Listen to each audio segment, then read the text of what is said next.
ദൈവത്തിന് സ്തോത്രം. ഈ പ്രോഗ്രാമിൽ പങ്കെടുക്കുന്ന ബഹുമാന്യരായ എല്ലാവർക്കും കർത്താവായ യേശുക്രിസ്തുവിൻ്റെ നാമത്തിലുള്ള സ്നേഹവന്ദനത്തെ അറിയിക്കുന്നു. പ്രാർത്ഥന എന്ന വിഷയത്തെ ആസ്പദമാക്കിയാണ് ദിവസങ്ങൾ നാം ചിന്തിച്ചുകൊണ്ടിരിക്കുന്നത്. ഇന്ന് പകൽക്കാലം അല്പകാര്യങ്ങൾ ചിന്തിപ്പാൻ ആഗ്രഹിക്കുന്നു. 2 വേദഭാഗങ്ങൾ പ്രാരംഭമായിട്ട് വായിപ്പാൻ ആഗ്രഹിക്കുന്നു. ലൂക്കോസിൻ്റെ സുവിശേഷം 18-ാം അധ്യായം 1-ാമത്തെ വാക്യം. മടുത്തു പോകാതെ എപ്പോഴും പ്രാർത്ഥിക്കണമെന്നുള്ളതിന് യേശു അവരോട് ഒരു ഉപമ പറഞ്ഞത്. ഫിലിപ്പിയ ലേഖനം 4-ാം അധ്യായം 6-ാമത്തെ വാക്യം. ഒന്നിനെക്കുറിച്ചും വിചാരപ്പെടരുത്, എല്ലാറ്റിലും പ്രാർത്ഥനയാലും അപേക്ഷയാലും നിങ്ങളുടെ ആവശ്യങ്ങൾ സ്തോത്രത്തോടുകൂടെ ദൈവത്തോട് അറിയിക്കുക അത്ര വേണ്ടത്. നമ്മുടെ കർത്താവായ യേശു ക്രിസ്തു നമ്മോട് പറയുന്നു, മടുത്തു പോകരുത്, പ്രാർത്ഥിക്കുക. ഏത് വിഷയം വന്നാലും പ്രാർത്ഥിക്കുക, നിരാശപ്പെടരുത്, മടുത്തു പോകരുത്. ദൈവം മറുപടി തരും. പരിശുദ്ധാത്മാവ് വീണ്ടും അത് ഉറപ്പിച്ചു തരികയാണ്. ഒന്നിനെക്കുറിച്ചും വിചാരപ്പെടരുത്, ഉത്കണ്ഠാകുലരാകരുത്, എല്ലാറ്റിലും പ്രാർത്ഥനയാലും അപേക്ഷയാലും നമ്മുടെ ആവശ്യങ്ങൾ ദൈവത്തോട് അറിയിക്കുക അത്രേ വേണ്ടത്. നന്ദി പറഞ്ഞുകൊണ്ട് സ്തോത്രം ചെയ്തുകൊണ്ട് നാം അറിയിക്കണമെന്ന് ദൈവത്തിൻ്റെ പരിശുദ്ധാത്മാവ് നമ്മോട് ആവശ്യപ്പെടുന്നു. ഇന്ന് ദാവീദിൻ്റെ ജീവിതത്തിൽ മറ്റൊരു സന്ദർഭത്തിൽ ദൈവം പ്രാർത്ഥനയ്ക്ക് മറുപടി കൊടുത്തതിനെക്കുറിച്ചാണ് ചിന്തിപ്പാൻ ആഗ്രഹിക്കുന്നത്. 54-ാം സങ്കീർത്തനം ഒരു പ്രാർത്ഥനാ ഗാനമാണ്. അതിൻ്റെ ആദ്യത്തെ 3 വാക്യങ്ങൾ വായിക്കുന്നു. ദൈവമേ, അവിടുത്തെ നാമത്താൽ എന്നെ രക്ഷിക്കണമേ, അവിടുത്തെ ശക്തിയാൽ എനിക്ക് ന്യായം പാലിച്ചു തരണമേ. ദൈവമേ, എൻ്റെ പ്രാർത്ഥന കേൾക്കണമേ, എൻ്റെ വായിലെ വാക്കുകളെ ശ്രദ്ധിക്കണമേ. അന്യജാതിക്കാർ എന്നോട് എതിർത്തിരിക്കും. നോക്കുക, വലിയൊരു പ്രതിസന്ധിയുടെ നടുവിൽ നിലവിളിച്ച് പ്രാർത്ഥിക്കുന്ന ഒരു പ്രാർത്ഥനയാണ് 54-ാമത്തെ സങ്കീർത്തനം. അതിൻ്റെ പശ്ചാത്തലം, അതിൻ്റെ ഹെഡിങ്ങിൽ നമുക്ക് കാണുവാൻ കഴിയും. ദാവീദിൻ്റെ ഒരു ധ്യാനം. സീഫർ ചെന്ന് ശൗലിനോട് ദാവീദ് ഞങ്ങളുടെ അടുക്ക ഒളിച്ചിരിക്കുന്നു എന്ന് പറഞ്ഞപ്പോൾ ചമച്ചത്. ദാവീദിനെ കൊല്ലുവാൻ വേണ്ടി ശൗൽ രാജാവ്, ഒരു രാജ്യത്തിൻ്റെ രാജാവ് 3000-ൽ പരം പട്ടാളക്കാരെ കൂട്ടി ദാവീദിൻ്റെ പിന്നാലെ പോവുകയാണ്. ദാവീദിനെ പിന്തുടർന്നുകൊണ്ടിരിക്കുകയാണ്. അങ്ങനെ ദാവീദ് ഓടി ഓടി ഒരു സ്ഥലത്തെത്തി. സീഫ് എന്ന് പറയുന്ന സ്ഥലത്ത് താന് വന്ന് അവിടെ ഒളിച്ചു പാർക്കുമ്പോൾ ആ നാട്ടുകാർ ദാവീദ് ഇവിടെ ഉണ്ട് എന്നുള്ള വിവരം ശൗലിനെ അറിയിച്ചു. എൻ്റെ പശ്ചാത്തലം ശമൂവേലിൻ്റെ 1-ാം പുസ്തകം 23-ാം അധ്യായത്തിലാണ് നമുക്ക് കാണുവാൻ കഴിയുന്നത്. 23-ാം അധ്യായം അതിൻ്റെ 14-മുള്ള വാക്യങ്ങൾ ഞാൻ വായിക്കുന്നു. ദാവീദ് മരുഭൂമിയിലെ ദുർഗങ്ങളിൽ താമസിച്ചു, സീഫ് മരുഭൂമിയിലെ മലനാട്ടിൽ പാർത്തു. ഇക്കാലത്തൊക്കെയും ശൗൽ അവനെ തിരഞ്ഞുകൊണ്ടിരുന്നു, എങ്കിലും ദൈവം അവനെ അവൻ്റെ കയ്യിൽ ഏൽപ്പിച്ചില്ല. തൻ്റെ ജീവനെ തേടി ശൗൽ പുറപ്പെട്ടിരിക്കുന്നു എന്ന് ദാവീദ് കണ്ടു. അന്ന് ദാവീദ് സീഫ് മരുഭൂമിയിലെ ഒരു കാട്ടിലായിരുന്നു. നോക്കുക, സീഫ് മരുഭൂമിയിൽ ഒരു കാട്ടിൽ ഒളിച്ചു പാർക്കുകയാണ്. തന്നെ അന്വേഷിച്ച് ശൗൽ നടക്കുകയാണ്. അങ്ങനെ താൻ അവിടെ ഒളിച്ചു പാർക്കുമ്പോൾ അതിൻ്റെ 19-ാമത്തെ വാക്യം. അനന്തരം സീഫർ ഗിബയിൽ ശൗലിൻ്റെ അടുക്കൽ വന്നു. ദാവീദ് ഞങ്ങളുടെ സമീപം മരുഭൂമിക്ക് തെക്കുള്ള അഖീല മലയിലെ വനദുർഗങ്ങളിൽ ഒളിച്ചിരിക്കുന്നു. ആകിയാൽ രാജാവെ, തിരുമനസ്സിലെ ആഗ്രഹം പോലെ വന്നുകൊള്ളണം. അവനെ രാജാവിൻ്റെ കയ്യിൽ ഏൽപ്പിച്ചു തരുന്ന കാര്യം ഞങ്ങൾ ഏറ്റിരിക്കുന്നു എന്ന് പറഞ്ഞു. നോക്കുക, ആ ദേശക്കാർ ശൗലിനെ വിവരം അറിയിച്ചു. ഞങ്ങൾ പിടിച്ചു തരാം, വേഗത്തിൽ വാ എന്ന് പറഞ്ഞ് ആളിനെ അയച്ചു. 23-ാമത്തെ വാക്യം. ആകിയാൽ അവൻ ഒളിച്ചിരിക്കുന്ന ഒളിപ്പിടങ്ങളെ എല്ലാം കണ്ടറിഞ്ഞുവെന്ന് സൂക്ഷ്മവരെ എന്നെ അറിയിപ്പീൻ. ഞാൻ നിങ്ങളോടുകൂടെ പോരും. അവൻ ദേശത്തെങ്ങാനും ഉണ്ടെന്ന് വരികിൽ ഞാൻ അവനെ യഹൂദാ സഹസ്രങ്ങളിലൊക്കെയും അന്വേഷിച്ചു പിടിക്കും. അങ്ങനെ അവർ പുറപ്പെട്ടു ശൗലിന് മുമ്പേ സീഫിലേക്ക് പോയി. എന്നാൽ ദാവീദും അവൻ്റെ ആളുകളും മരുഭൂമിയുടെ തെക്ക് അരാബയിലെ മാവോൻ മരുഭൂമിയിലായിരുന്നു. നോക്കുക, സീഫർ ചെന്ന് ശൗലിനോട് പറഞ്ഞപ്പോൾ നിങ്ങൾ അവിടെ അന്വേഷിച്ച് കൃത്യമായ സ്ഥലം കണ്ടുപിടിക്കും, ഞാൻ വന്ന് അവനെ പിടിക്കാം എന്ന് പറഞ്ഞ് അവരെ പറഞ്ഞു വിട്ടു. അതിൻ്റെ പിന്നാലെ ശൗലും പട്ടാളക്കാരും വന്നു. 25-ാം വാക്യം. ശൗലും അവൻ്റെ പടജനവും അവനെ തിരുവാൻ പുറപ്പെട്ടു. അത് ദാവീദിനെ അറിവിട്ടപ്പോൾ അവൻ മാവോൻ മരുഭൂമിയിലെ ശേലയിൽ ചെന്ന് താമസിച്ചു. ശൗൽ അത് കേട്ടപ്പോൾ മാവോൻ മരുഭൂമിയിൽ ദാവീദിനെ പിന്തുടർന്നു. അപ്പോൾ മാവോൻ മരുഭൂമിയിൽ ഉണ്ടെന്നുള്ള വിവരം ശൗൽ കേട്ടപ്പോൾ അവിടെയൊക്കെ പട്ടാളത്തെ കൂട്ടി കടന്നു വരികയാണ്. ശൗൽ പർവ്വതത്തിൻ്റെ ഇപ്പുറത്തും ദാവീദും ആളുകളും പർവ്വതത്തിൻ്റെ അപ്പുറത്തും കൂടി നടന്നു. ശൗലിനെ ഒഴിഞ്ഞു പോകുവാൻ ദാവീദ് ബന്ധപ്പെട്ടു. ശൗലും പടജനവും ദാവീദിനെയും അവൻ്റെ ആളുകളെയും വളഞ്ഞു പിടിപ്പാൻ അടുത്തു. നോക്കുക, ദാവീദ് രക്ഷപ്പെടുവാനുള്ള പഴുതുകളൊക്കെയും നോക്കിയപ്പോൾ ആ പഴുതുകളൊക്കെ സീഫർ അടച്ചു. ശൗലും പട്ടാളവും അവിടെ എത്തിച്ചേർന്നു. ഏത് നിമിഷം പിടിക്കുമെന്നുള്ള സാഹചര്യം ഉണ്ടായി. ഇനി രക്ഷപ്പെടുവാൻ യാതൊരു സാധ്യതയും, എല്ലാ വഴികളും അടഞ്ഞിരിക്കുകയാണ്. അതിൻ്റെ നടുവിൽ ദാവീദ് ദൈവത്തോട് നിലവിളിച്ച് പ്രാർത്ഥിച്ച പ്രാർത്ഥനയാണ് 54-ാമത്തെ സങ്കീർത്തനം. അതാണ് നമ്മൾ വായിച്ച് പ്രാരംഭത്തിൽ കേട്ടത്. ദൈവമേ, അവിടുത്തെ നാമത്താൽ എന്നെ രക്ഷിക്കണമേ, അവിടുത്തെ ശക്തിയാൽ എനിക്ക് ന്യായം പാലിച്ചു തരണമേ. ദൈവമേ, എൻ്റെ പ്രാർത്ഥന കേൾക്കണമേ, എൻ്റെ വായിലെ വാക്കുകൾ ശ്രദ്ധിക്കണമേ. അന്യജാതിക്കാർ എന്നോട് എതിർത്തിരിക്കുന്നു. നോക്കുക, ഒരു രാജാവും പട്ടാളക്കാരും ആ ദേശം മുഴുവൻ ദാവീദിനെതിരായിരിക്കുകയാണ്. എല്ലാ വഴികളും അടഞ്ഞു, എല്ലാ സാധ്യതകളും. ഇനിയും രക്ഷപ്പെടുവാൻ യാതൊരു സാധ്യതയുമില്ല. അതിനോട് ദൈവത്തോട് പ്രാർത്ഥിച്ചപ്പോൾ ദൈവം ഇറങ്ങി വന്നു. ഇന്ന് എൻ്റെ ശബ്ദം ശ്രവിക്കുന്ന പ്രിയ പിതാവേ, മാതാവേ, സഹോദര സഹോദരി, കുഞ്ഞുങ്ങളെ, ഏത് സാഹചര്യത്തിൽ നമുക്ക് ചെയ്യുവാൻ കഴിയുന്ന ഒറ്റ കാര്യമുള്ളത് പ്രാർത്ഥനയാണ്. പ്രാർത്ഥിച്ചാൽ രക്ഷപ്പെടുവാൻ കഴിയുമോ? പ്രാർത്ഥിച്ചാൽ ദൈവം നമ്മെ സഹായിക്കുമോ? നോക്കുക, ദാവീദ് ദൈവത്തോട് നിലവിളിച്ചപ്പോൾ 27-ാമത്തെ വാക്യം. അപ്പോൾ ആ സമയത്ത് എല്ലാ വഴികളും അടഞ്ഞു. ദൈവത്തോട് നിലവിളിച്ചു. അപ്പോൾ ശൗലിൻ്റെ അടുക്കൽ ഒരു ദൂതൻ വന്നു. ക്ഷണം വരണം, ഫെലിസ്ത്യർ ദേശത്തെ ആക്രമിച്ചിരിക്കുന്നു എന്ന് പറഞ്ഞു. ഉടനെ ശൗൽ ദാവീദിനെ പിന്തുടർന്ന് വിട്ട് ഫെലിസ്ത്യരുടെ നേരെ പോയി. ആകയാൽ ആ സ്ഥലത്തിന് സേല അമ്മാഹ്ലക്കോത്ത് എന്ന പേരായി. നോക്കുക, ഇവിടെ ദാവീദിനെ പിടിക്കുമെന്നുള്ള സാഹചര്യമുണ്ടായി. എല്ലാ പഴുതും അടഞ്ഞെന്ന് തോന്നി. ദാവീദ് അവിടെ കിടന്ന് നിലവിളിച്ചു, ദൈവമേ എന്നെ സഹായിക്കണമേ, ദൈവമേ ഇറങ്ങി വരണമേ എന്ന് പ്രാർത്ഥിച്ചപ്പോൾ ദൈവം ഇറങ്ങി വന്നു. അവിടുന്ന് രക്ഷിക്കുവാൻ ദൈവത്തിനറിയാം ഏത് പദ്ധതി ഉപയോഗിക്കണമെന്ന്. പെട്ടെന്ന് ഫെലിസ്ത്യരെ ദേശത്തിൻ്റെ മറ്റൊരു ഭാഗത്തേക്ക് പട്ടാളക്കാരെ അയച്ചു. അവരെ ആക്രമിക്കാൻ തുടങ്ങിയപ്പോൾ വേഗത്തിൽ ആളുകൾ വന്നു പറഞ്ഞു, ഫെലിസ്ത്യർ വന്ന് ആക്രമിക്കുന്നു, വേഗം വരിക. ശൗലിൻ്റെ ജീവിതം തകർന്നു പോകുന്ന ഒരു സാഹചര്യത്തിലേക്ക് പെട്ടെന്ന് ദൈവം കൊണ്ടുവന്നു. കാരണം പട്ടാളക്കാർ വന്ന് ദേശം പിടിച്ചെടുത്താൽ ശൗലിനെ കൊല്ലും. അതുകൊണ്ട് ആ ശൗല് ദാവീദിനെ അന്വേഷിക്കുന്ന നിർത്തിയിട്ട് നേരെ അവിടേക്ക് ഓടി. ദൈവത്തിനറിയാം നമ്മളെ എങ്ങനെ വിടുവിക്കണം. നാം പ്രാർത്ഥിക്കുമ്പോൾ ദൈവമാണ് പദ്ധതികൾ ഒരുക്കുന്നത്. ദൈവത്തിന് വചനം പഠിച്ചാൽ വിവിധ നിലകളിലാണ് ദൈവം പ്രവർത്തിക്കുന്നത്.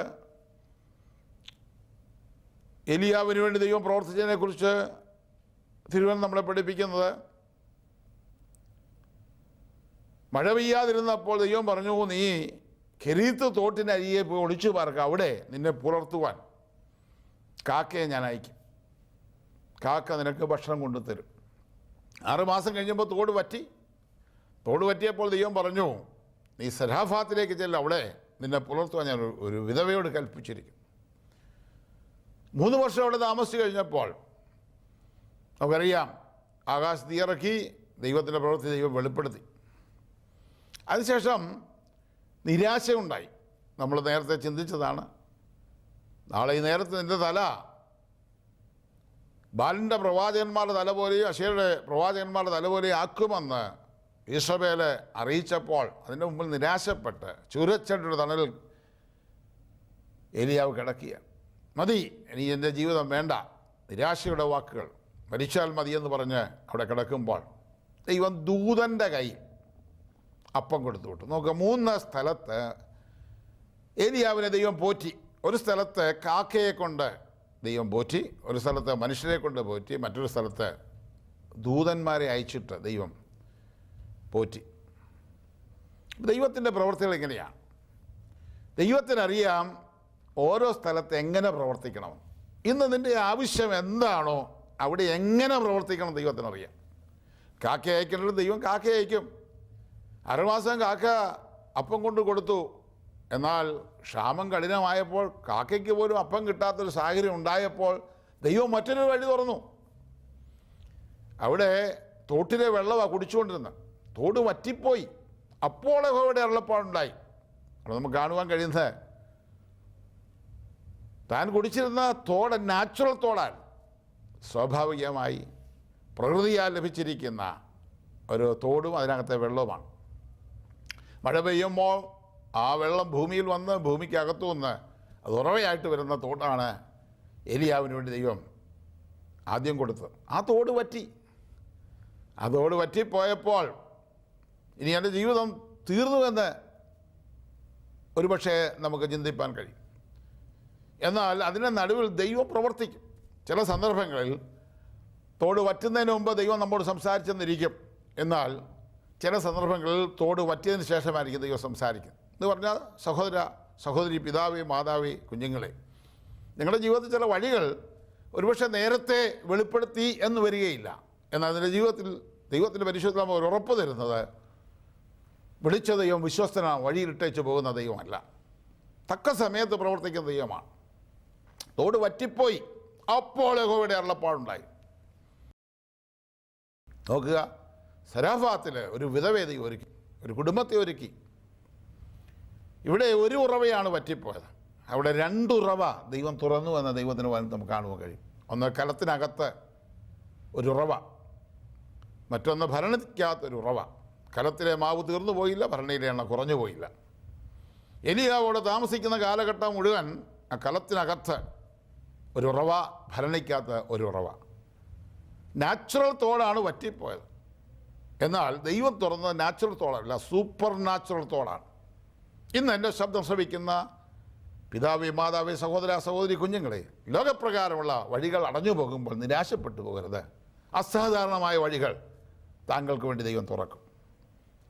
ഇന്നുവരെ കണ്ടിട്ടില്ലാത്ത, ഇന്നുവരെ കേട്ടിട്ടില്ലാത്ത, ഇന്നുവരെ ഒരു മനുഷ്യൻ്റെ ഹൃദയത്തിൽ ചിന്തിച്ചിട്ടില്ലാത്ത വഴികളാണ് ദൈവം നമുക്ക് വേണ്ടി തുറക്കുന്നത്. നോക്കൂ, അന്ന് വരെ കലത്തിനകത്ത് ആർക്കും ഒരു ഉറവ തുറന്നിട്ടില്ല, ഭരണിക്കകത്ത് ആർക്കും ഒരു ഉറവ തുറന്നിട്ടില്ല. അതേ ദൈവം ഇന്ന് താങ്കൾക്ക് വേണ്ടി പ്രവർത്തിക്കും. കാക്കയെ ഉപയോഗിക്കേണ്ട ദൈവം കാക്കയെ ഉപയോഗിച്ചു. കാക്ക പോരാ എന്ന് ദൈവത്തിന് തോന്നിയപ്പോൾ, കാക്കയ്ക്ക് ഭക്ഷണം കിട്ടാത്ത സാഹചര്യം വന്നപ്പോൾ ദൈവം മനുഷ്യരെ ഉപയോഗിച്ചു. അവിടെ കൊണ്ട് തീർന്നില്ല. 3 വർഷം കഴിഞ്ഞ് തനിക്ക് നിരാശയുണ്ടായ സന്ദർഭത്തിൽ നമുക്കറിയാം, കാക്ക വന്ന് അപ്പം കൊടുത്താൽ തൻ്റെ നിരാശ മാറുകയില്ല. മനുഷ്യൻ വന്ന് അപ്പം കൊടുത്താൽ നിരാശ മാറുകയില്ല. അതുകൊണ്ട് സ്വർഗത്തിലെ ദൈവം സ്വർഗത്തിൽ നിന്ന് തന്നെ അപ്പം ഏലിയാവിന് കൊടുത്തു വിട്ടു. 2 പ്രാവശ്യം കൊണ്ട് കൊടുത്തു കഴിഞ്ഞപ്പോഴാണ് ഏലിയാവ് എഴുന്നേറ്റത്. ദൈവത്തിനറിയാം, ഇവിടെ കാക്ക പോരാ, മനുഷ്യൻ പോരാ, ദൂതൻ തന്നെ വേണമെന്ന് ദൈവത്തിനറിയാം. അതുകൊണ്ട് ദൂതനെ ദൈവം അയച്ചു. അതിനുശേഷം 40 ദിവസം അദ്ദേഹം നടന്ന് ഒരു ഗുഹയിലെത്തി. നിരാശ പൂർണ്ണമായിട്ട് മാറിയില്ല. അവിടെ ഇരുന്ന് നിരാശപ്പെട്ടിരിക്കുമ്പോൾ അവിടെ കാക്ക വന്നില്ല, മനുഷ്യൻ വന്നില്ല, ദൂതൻ വന്നില്ല. ദൈവത്തിനറിയാം, കാക്ക വന്നാലും മനുഷ്യൻ വന്നാലും ദൂതൻ വന്നാലും മാറ്റമുണ്ടാകത്തില്ല. ദൈവം തന്നെ ഇറങ്ങി വന്നു. സഹോദര സഹോദരി, പിതാവേ, മാതാവേ, കുഞ്ഞുങ്ങളെ, ലോകത്തിലെ വഴികളൊക്കെ ദൈവം ഒരുക്കും. ചിലപ്പോൾ ചില ഹോസ്പിറ്റലായിരിക്കും നിനക്ക് വേണ്ടി ഒരുക്കിയത്, ചിലപ്പോൾ ചില ഡോക്ടർമാരെ ആയിരിക്കും ഒരുക്കിയത്, ചിലപ്പോൾ ചില സഹോദരന്മാരെ ആയിരിക്കും ഒരുക്കിയത്, ചില സഹോദരിമാരെ ആയിരിക്കും ഒരുക്കിയിരിക്കുന്നത്. എന്നാൽ അവരെ കൊണ്ടൊന്നും കഴിയാത്ത സാഹചര്യം ഉണ്ടാകുമ്പോൾ, നോ ഹോപ്പ് എന്ന് ഡോക്ടർമാർ പറയുമ്പോൾ അവിടെ കൊണ്ട് തീരുകയില്ല. അവിടെ ദൈവം തന്നെ ഇറങ്ങി വരും.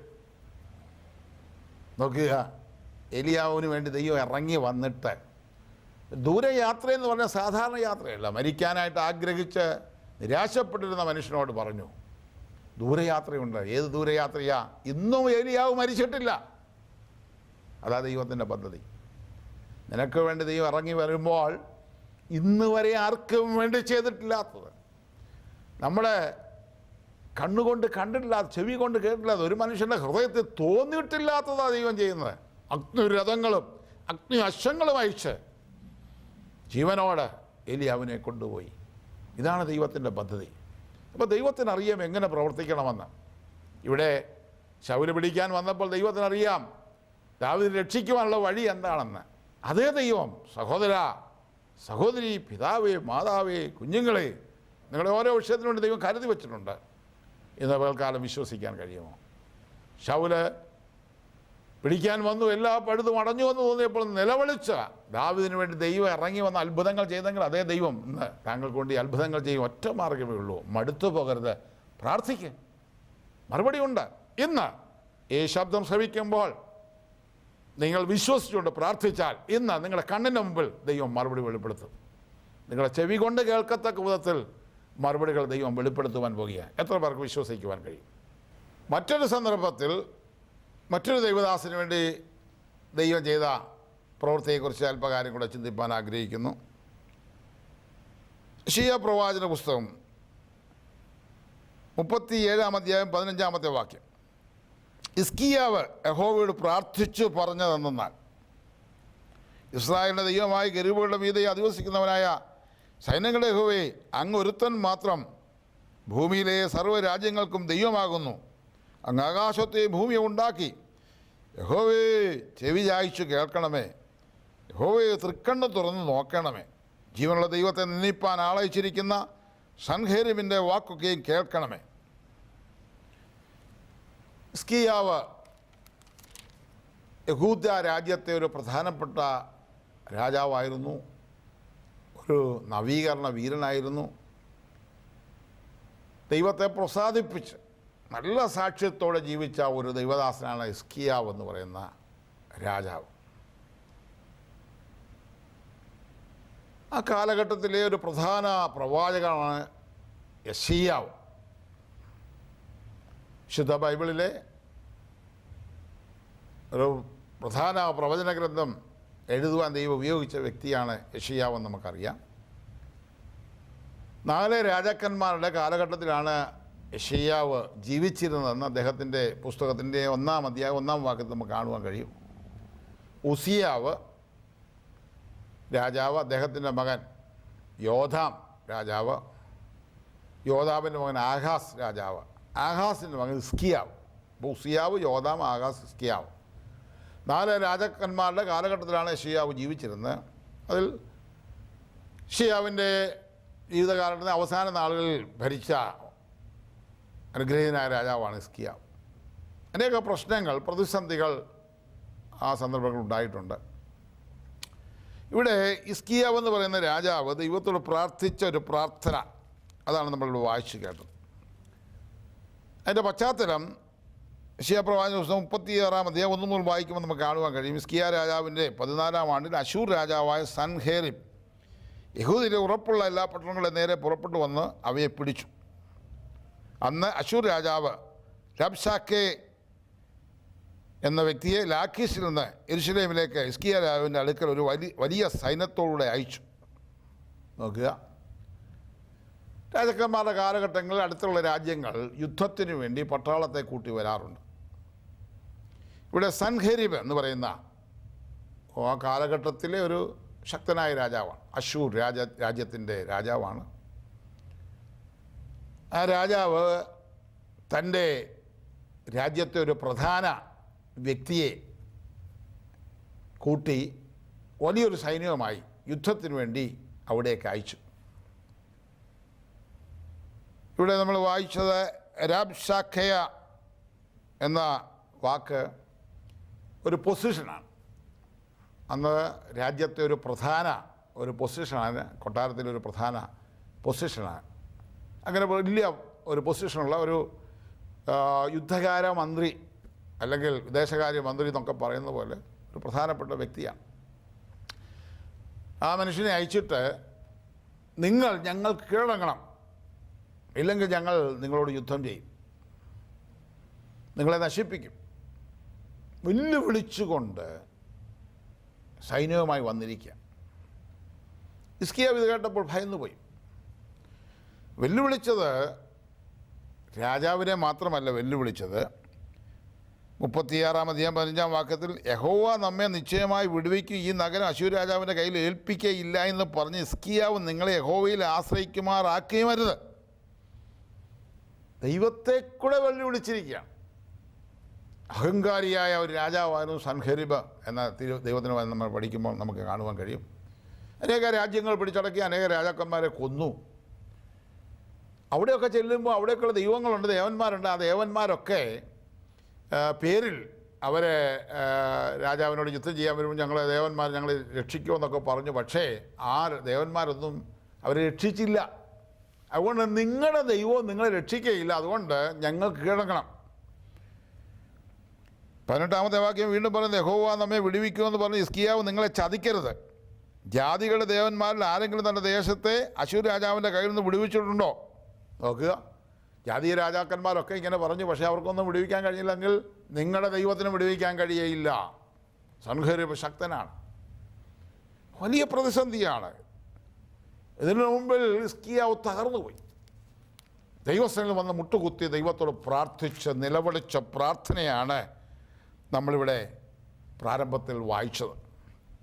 ആ നിലവിളി സ്വർഗത്തിൽ ചെന്നപ്പോൾ 37-ാമത്തെ 21-ാം വാക്യത്തിൽ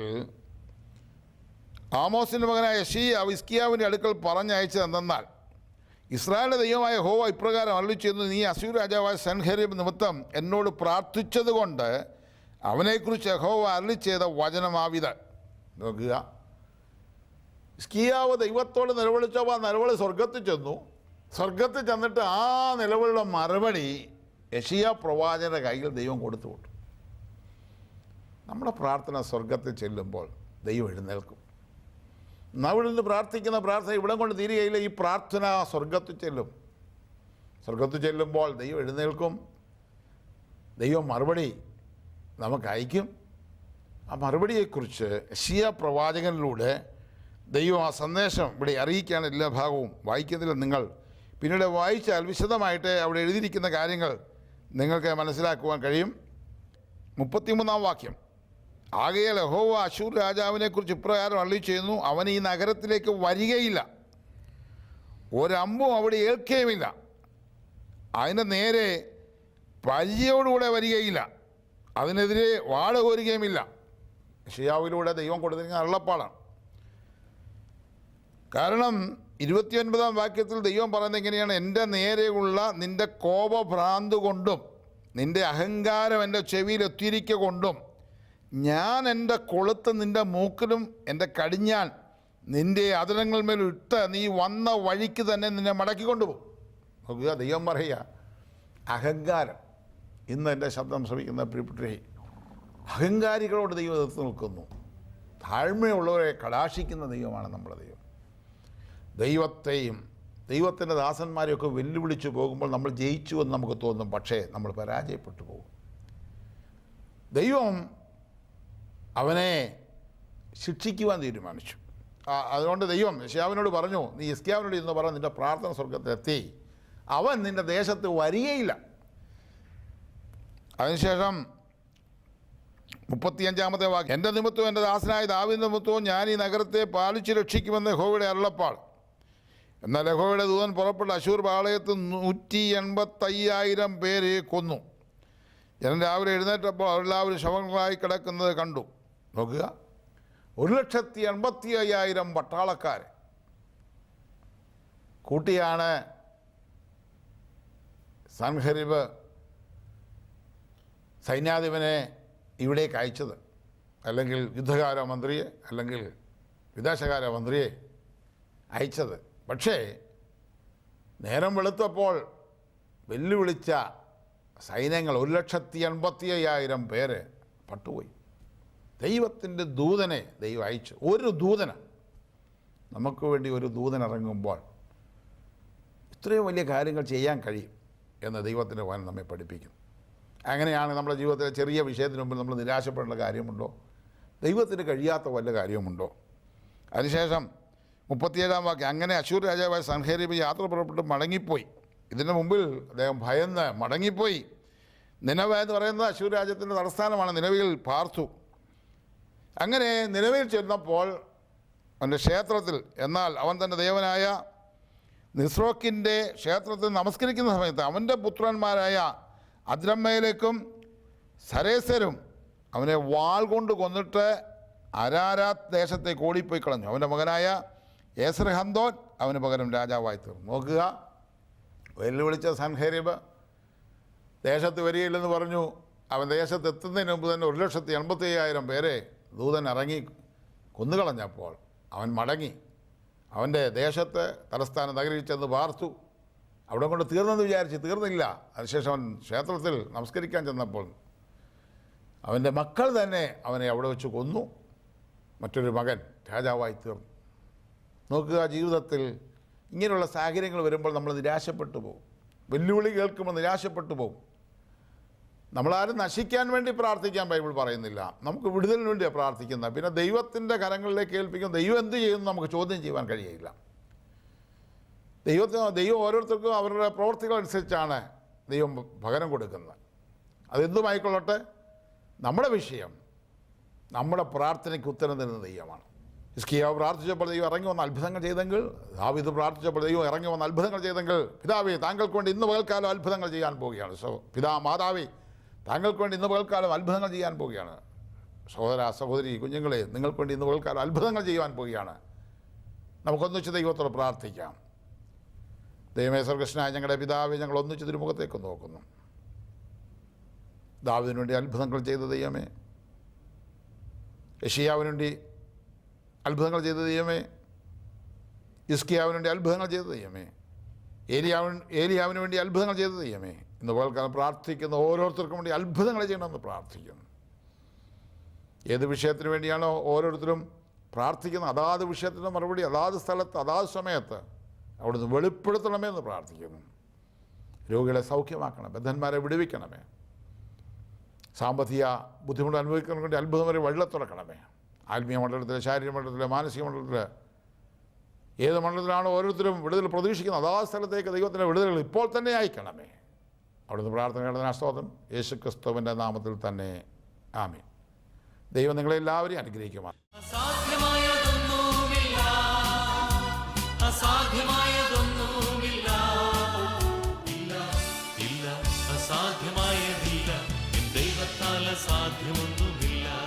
ഇല്ല ഇല്ല അസാധ്യമായതില്ല, ദൈവത്താൽ അസാധ്യമൊന്നും